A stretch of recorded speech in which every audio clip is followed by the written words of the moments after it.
Turel kaiduna ising ichaw thoklakpada Rajniti gi khudong chaba lawba manba mawongda MLA Sheikh Nurul Hassan da miyoi kharana maral season li haiduna laikai miyoi singna saunare. Ising ichaw haiba asi natural calamity ni masi kanana su pamde amadi oihaningde. Khetri awang laikai da ising pathoklaga kairaga iril turel chen liba asi ahumlak sure. MLA kaidauri MLA na cheksin tharang lawkhatte haina media gi platform singda fongdorakliba asi ground reality masak khangdaba awa ana taraba matamda Rajniti gi kudong chaba lawba Rajniti tawba singi lichatni haina laikai asidagi Azad Khan kauba miyoi amana ngasi presta fongdorakre. Mahakna makata na haikibada Khetri awang laikai gi iril turel mapalasi mamang thakta panlamba MLA singna hannatuna yengbiramdraba laibak leitum amata thadaramdraba mafamni Sheikh Nurul Hassan na hek MLA oirakpadagi torbana si laibak thonba amadi semjinba hauraki. Adubu laibak thiribadi Forest Department na laibak kotpa thingzinba amadi gari changba yadabana laibak thonduna changlakpani amadi semba haurakibani. Hanana junda kai kriba mafamasi semgatlakliba asi labuk laibak thonduna semlakpani.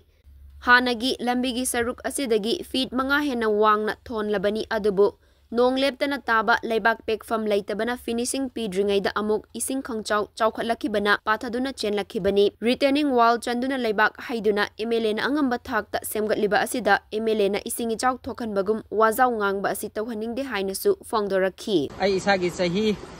Saurangna yang khaiga mathoni thoi changsilaklaba sing isaugi aduga sorok sembagi maramda khara khaji khangjaraba laikai sigai praja amani hujik oiriba phibam sigi matangda aiga oiba aina khangjauba aduga aina ngasi maksu thengnariba sigi matangda ai sampatna wafam gara thamjage akoigi hujik sorok kairiba si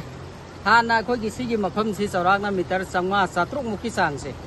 akoigi ising amuktang jaururadi hanbo handagraba hairiba leirai si yamdrabada kharagi makhaida dum kumthagiba adugumba sorok lambi ama oiraiba adu oiraiba lambi je hana ngasidagina sahi 15 gi mamangdadi department na ising amuk chawkhrabagi matungda hairiba mafam se check tawraga amuktang sahida amuk natraga anirakte halaga laipak hapiramba hairiba laipak si hojik akogi election da mai paktana MLA oibiriba Sheikh Nurul Hassan gi mamangda MLA ani haukreba hairiba MLA ani sigi haktaktadi department na suramiba dumna ising chawrasu halaga laibak hapagi thabuk sema laibak maru ma sahi tara habak khidraba mafam neba ngase akoi ge khudong thiba thoiba mafam se adubu laibak thiba dawdok se handaki sahida hanjan ahum lak thoe hairiba ahum lak thokpa lairai ningkhai bagi ising chawbagi awaba mayong na basidadi akoi ge Sheikh Nurul Hassan na hairiba mafam si ahan bakai badasu aduga anirag ising pa badasu ngasi maki ising pariba si dasu mahake angamba level da laibak hapaga adagi magi angamba thakta ngasi ising se thingnana ba hona biri aduga hoje kai griba ngasi ngarang thoiba thodok semaksu haukiba ngarang gi mathang ngahan gi nongdang waram gi pung 3 makhai dagi na ahing gi pung ahum ta ka doba minat 35 phogi sida magi sabas thakpa pung pau thoga masagi araiba khusu golai puthoga adagi magi angambi level da hona raga khangdaba mi singna haitare mapan gi khangdaba mi singna pangangang na badi ai aduga hairiba khun sida leibiriba praja singna di MLA na kadai phoba tawdang lobire haibadu miyamna dum uri aikoi isana su uri haibadi haugiba June July adai da ising si pagraba matung dagi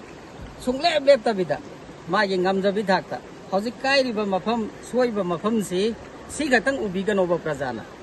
MLA masama ki thongan dagina si bhobasida chaurakna meter 7-4 lape hairiba mafam singsi gari macha khangde achauba khangde thousand ba yadraba leirai se adokki matik phatraba leirai amu oibana hairiba mafam singse semaga laibak si pusalaga sigi mafam si yaurakna ba hona basida chaurakna tha ani makai ahum hore hojik mangda sida ubiriba laitong ase asi yausala abni hairiba thabuk subase adubo laibak thiba haigadra nong amuk suba adage lambi se goge thabi maru oibanina tata sangma yadaba sumaina adum thikadar singsiga yamna awaba mongda pusalakna asi hona ringai serak sida nong se khangawdana tasala aba aduga ising se so akogi hojiki dolai thabi dam sena ikhang khangawdana akogi thong 4-5 hangdora I haibagumba adugumba akogi ikhang khangawdaba mawongda ising se ahing amada khangchau chawrakibana maram waraga akoi semna akoi chaurakna foot 5-6 ki level hobo thongana hairibai turen gi imai si पाथोरगा ngasi hairiba ising isau se thengnaban akogi MLA sina kayara ganna akogi ching leibak se launa na ba mokogi department da haijakiba lai haibase akoi na khangau bu lai re adoga department sing na so akogi thamna mafam se pirakpadagi leibak se lofam leitadana ठेकेदार सिंगा अखोई MLA साहब को तानारगा लबुक की लेबाक न थोलपनेब लंबी same से लबुक की लेबाक न सेमबा होरपनेब अदो लबुक लेबाक सु ओइरे अदो सो लाव लेबाक ओइबनेना होजो होजो मक्सो अखोगी मयाम चलगी येंग सो दुम उरनी असेदा मीटर 380 अमसो जे इनौ नौना यामना खुदों थिनिङाय ओइबो मफम अमसो कल्लिबने ठेकेदार साहब कोसी यावना हौजिक सि कन्न होनरगा असिगी मफम सि चगंगना होनरिङाय द इसिंग इसाउ सिना हानजलपदगी इसिंग सि पाथोरपना हानबन नौबा संगत सागतपगी प्लान से अखोगी अखोइनो उजबदा खंगजबदा बोर पाइलगी अदुगा नौबा सिस्टम दा हाना उरमदबा मोंगदा अखोगी MLA अखोगी जगह असिदगिना मते खरा बुद्धि होजे बोर पाइल होतना अदुगा अखोगी लेटनिंग वाल चनबगी मोंग खरा अमसो MLA गी माइदेगी हौजिक से कन्न सेंगबा सागतपगी मोंग अमसो लाई असि हाइरिबा मोंग से अखोगी सि फावबा यौरकपा कांददी हाइरिबा इसिंग इचाउ से अमोगना थोरोदरा हाइबदुगी थाजबदे अखोइदा लेजरे